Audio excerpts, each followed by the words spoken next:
कि हमरा को रुपया दी सबे आ ये लोग के जब रुपया जब आवता नो रुपया तो जानते नहीं के तरह कहता लोग अरे रुपया ले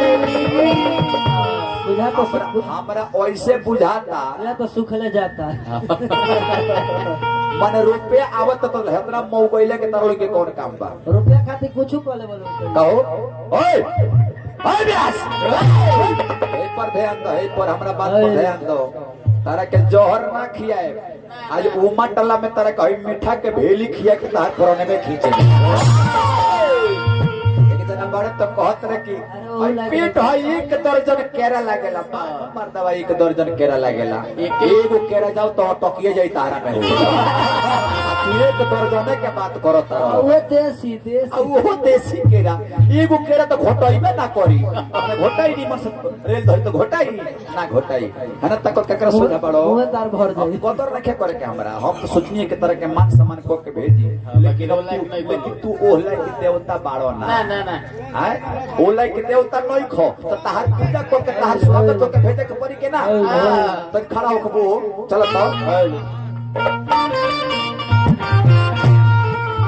भगवान केकरा के नहीं खोत तोरले केकरा के तारा अंदर सुना ने तारा अंदर मेरिट रहे नो तो तारा दरवाजे पर बैठले 5 गो लोग तार लगे बैठो रही का है अंतर वजन चाहिए कदोन भगवान गणेश जी के बारे में एगो बात कहले हम तब भगवान गणेश जी जब ना बेरा अपना बाप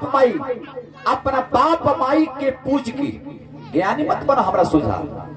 ज्ञानी मत बनो जो बतलबा हमने के खा के फेंक दले बने जा तारा इस रुपया शुगर के चाट के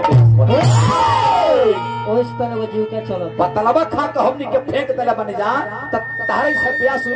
चाट के ओकर के प्रयास बन गइल बा देवता लोग में झगड़ा लागल तब ना बेरा कि पहले हमार पूजा हुई तो पहले हमार पूजा हुई तो वही में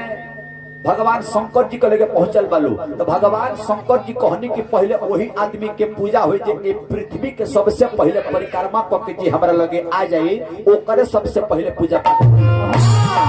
सब देवता लोग अपना अपना सवारी पर सवार होकर परिक्रमा करे चले गए अब एने भगवान गणेश जी मन में विचार करनी करे हमार सवारी छोटी चुकी बाड़े तो हम तो डुगुरते रह जाए तो जमीनिया पर लीप के आ राम नाम लिख के आज अपना बाप महतारी के बैठा के 7 बेर परिक्रमा कर रहा है भगवान शंकर जी के जब ध्यान तो भगवान शंकर जी कहनी कि बेटा सभी लोग परिक्रमा करे चल गए बा लेकिन तू ही जन का करता रहो तो भगवान गणेश जी कहने के हे पिताजी हे माताजी जे अपना बाप महतारी के छोड़ के तीर्थ धाम नहाए जाला एगो पाप के भागी बन गया बेला भगवान शंकर जी प्रदान धनी की बाह बेटा बाह अरे वाह बेटा छोटी चुकी तहार बदन बा लेकिन तहारा अंदर ज्ञान बुद्धि कितना बा जा हम तोहके वरदान देता कि देवता लोग में सबसे पहले पूजा तहार अब कार्तिक भगवान अपना मोर पर सवार होके आज जब परिक्रमा करे गईले उनकर से परिक्रमा ना हो पावल तो 3 जना से रास्ता में भेंट भइल के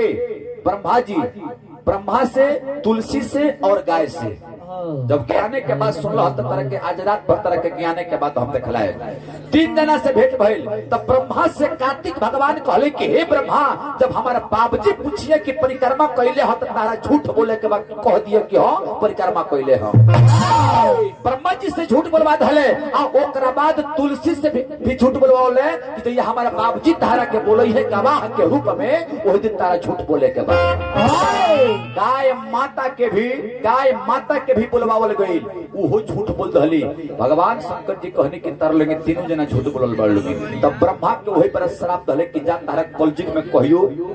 कहीं मूर्ति ना बने तो ब्रह्मा के कहीं मूर्ति बनल बा कोनो मंदिर में कहीं मूर्ति बनल बा ना लेकिन एक के जगह बा राजस्थान में जन की ब्रह्मा के पूजा पाठ लोग ओहिजन करेला अब रहल बा तुलसी से तो तुलसी के भगवान शंकर जी श्राप धरी के जा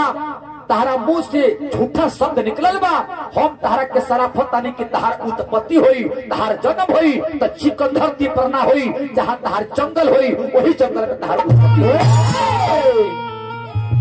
गाय माता के बारी आई तो गाय माता के भगवान शंकर जी श्राप धनी की जा जब ना मुंह से तू झूठ बोलल बाड़ू उतारा मुंह के पूजा पाठ होना गाय माता लगली रोवे कहली कि हे प्रभु हमरा के काहे ऐसन श्राप धनी हमरा के क्षमा करी। भगवान शंकर जी कहनी कि हे गाय माता, जा जौना मुंह से तू झूठ बोलल बाड़ू वो मुंह के तहारा पूजा पाठ ना होई, लेकिन कलयुग में तहार पूजा पाठ होई। कलयुग के लोग तहारा मुंह के ना बोल के तहारा पोछी के पूजा आऊ है। उहे गाय माता के पोछ धो के लोग पैतरनी पार होखेला। हाँ गुजरा में मरे से पहले बाछी छुअल जाला, गाय छुअल जाला तक का है वही मेरे के बात हो कि ओकरा मुंह के पूजा ना, बल्कि पैतरनी जब पार होला तो गाय माता के पोछी के पूजा पाठ हे कलयुग में हमने के कइल जाला। अगला जानकारी बने। अरे ब्लैक ब्यूटी हो जाए असली हो जाओ। एक बाद किताब कापी जगदत्ता महोदय जी आए मंच पर, किताब कापी दोनों व्यास के बंद और बाद गौनाई चालू हो गए। अभिन कथवा बाकी बा ए खड़ा होकर तो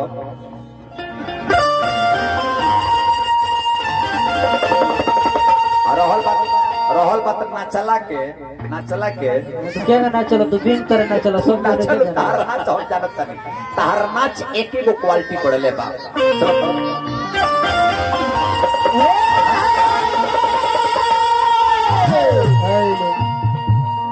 ये तार दिहल जाके बरियारी के मुरारी हो, अरे तार दिहल जाके बरियारी कि तार दिहल